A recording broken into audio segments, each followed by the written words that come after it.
শৰণীয়া কছাৰী ছাত্ৰ সন্থাৰ প্ৰতিবাদত উত্তাল গোৰেশ্বৰ।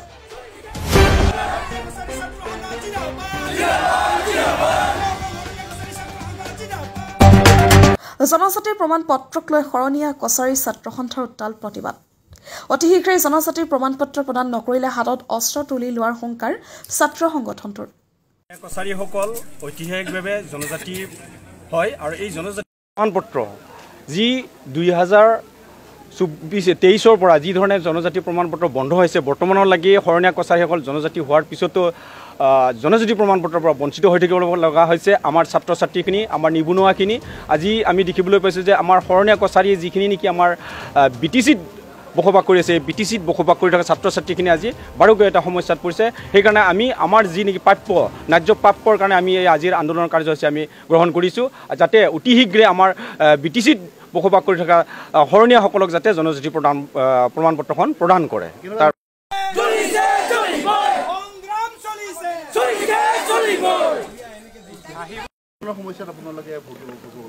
আজি আমি দেখিবলৈ পাইছোঁ আমাৰ যে শৰণীয়া কছাৰী জনগোষ্ঠীৰ ছাত্ৰ ছাত্ৰীসকলে যি নীট পৰীক্ষাত পাছ কৰাৰ পিছতো নিজা যিবিলাক নেকি ইনষ্টিটিউট আছে, ইনষ্টিটিউটবিলাকত তেখেতসকলৰ এডমিশ্যনৰ পৰা বঞ্চিত হ'বলগীয়া হৈছে, চাকৰি মোকলৰ পৰা বঞ্চিত হ'বলগীয়া হৈছে আৰু স্কলাৰশ্বিপৰ পৰা বঞ্চিত হ'ব লগা হৈছে জনজাতি প্ৰমাণ পত্ৰখন নথকাৰ ফলত। সেয়েহে আমি আমাৰ অসমৰ মাননীয় মুখ্যমন্ত্ৰীক আমি আহ্বান জনাইছোঁ যে BTCত বসবাস কৰি থকা যিখিনি নেকি শৰণীয়া কছাৰী ছাত্ৰ ছাত্ৰী আছে, সেই ছাত্ৰ ছাত্ৰীসকলক যাতে এটা সকাহ দি আমি যাতে আমাৰ যি ন্যায্য প্ৰাপ্য এই ন্যায্য প্ৰাপ্য আমি আমাৰ জনজাতি প্ৰমাণ পত্ৰখন আমি অতি শীঘ্ৰে পাওঁ, তাৰ কাৰণে আমি আজিৰ এই আন্দোলন কাৰ্যসূচী গ্ৰহণ কৰিছোঁ। যিহেতু BTCৰ বাহিৰত পাই আছে, ইয়াত কাৰ পৰ্যন্ত এইটো আমি দেখিবলৈ পাইছোঁ যে যিহেতু আমাৰ অসম চৰকাৰে এটা অৰ্ডাৰ দিয়াৰ পিছত ইয়াত মানে অসমৰ গোটেই জিলাসমূহত এই অৰ্ডাৰ প্ৰেৰণ কৰাৰ পিছতো অসমৰ বিভিন্ন জিলাত ইতিমধ্যে আমাৰ শৰণীয়া কছাৰীসকলে জনজাতি প্ৰমাণ পত্ৰ উপভোগ কৰিছে। কিন্তু আমি দেখিবলৈ পাইছোঁ যে BTCত বিশেষকৈ BTCত বসবাস কৰি থকা শৰণীয়া কছাৰী জনগোষ্ঠীৰ লোকসকলে কিন্তু আজিলৈকে জনজাতি প্ৰমাণ পত্ৰ পাবলৈ সক্ষম হোৱা নাই। কাৰণ আমি দেখিবলৈ পাইছোঁ যে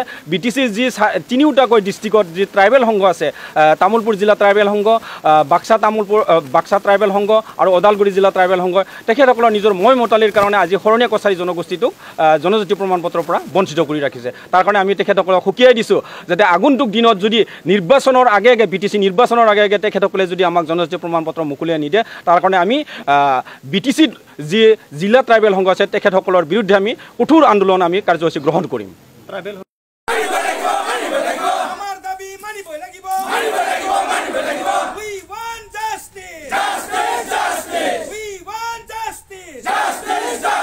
কছাৰী ছাত্ৰ সন্থাৰ উদ্যোগত যি শৰণীয়া কছাৰী জনগোষ্ঠীৰ যি যুৱ চামক লৈ যি গণতান্ত্ৰিক আন্দোলনৰ যি গৰ্জন, এই গৰ্জন আজি গোৰেশ্বৰৰ এই মাছমজিয়াৰ পৰাই আৰম্ভ হৈছে। এই গৰ্জন দীৰ্ঘদিনীয়া হ'ব আৰু আমি ট্ৰাইবেল সংঘক সকীয়াই দিব বিচাৰিছোঁ। তেখেতসকলে নাভাবিব ট্ৰাইবেল সংঘ অকল তেখেতসকলেই উঠি ৰজা বহি ৰজা। মই চৰকাৰক এই কথা অৱগত কৰিব বিচাৰিছোঁ। এই জনগোষ্ঠীৰ শৰণীয়া কছাৰী জনগোষ্ঠীৰ মানুহখিনিয়ে যদি চাৰ্টিফিকেট আনিব যায়, তেখেতসকলে চাৰ্টিফিকেট নিদিওঁ বুলি কয় আৰু এইকেইজন যদি ছাত্ৰ ছাত্ৰীয়ে যদি বড়ো উপাধি লিখিম বুলি কয়, তেখেতসকলে চাৰ্টিফিকেট দিব খোজে। তেখেতসকলে কি মুখেৰে ক'ব খোজে?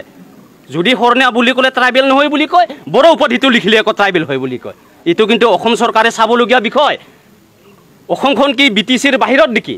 যদি অসমৰ বাহিৰা জিলাত যদি শৰণীয়া কছাৰী ছাত্ৰ ছাত্ৰীসকলক যদি চাৰ্টিফিকেট দিব পাৰে, BTCত কিয় দিব নোৱাৰে? আমি এতিয়াও গণতান্ত্ৰিকভাৱে আন্দোলন গঢ়ি তুলি আছোঁ। আমি গণতান্ত্ৰিক আন্দোলন যেতিয়া আমাৰ সীমা চেৰাই যাব, আমাৰ হাজাৰ হাজাৰ ডেকাচামী কিন্তু অস্ত্ৰ হাতত তুলি ল'লে ইয়াৰ কিন্তু দায়বদ্ধ কিন্তু শৰণীয়া কছাৰী ছাত্ৰ সন্থাই নহয়, ইয়াৰ দায়িত্ব কিন্তু অসম চৰকাৰ তথা BTC চৰকাৰে ল'ব লাগিব। আমি এতিয়াও কিন্তু সাধাৰণভাৱে কৈছোঁ, আমাৰ ল'ৰাই কিন্তু এতিয়াও জংগী আন্দোলনত নুমানাই।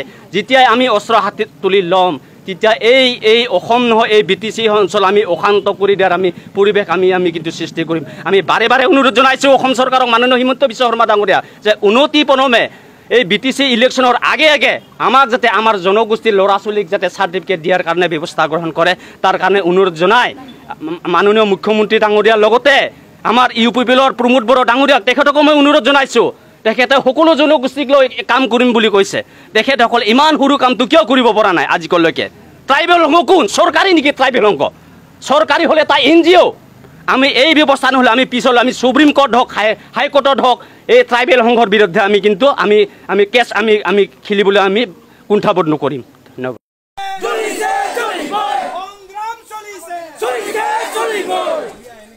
আহিব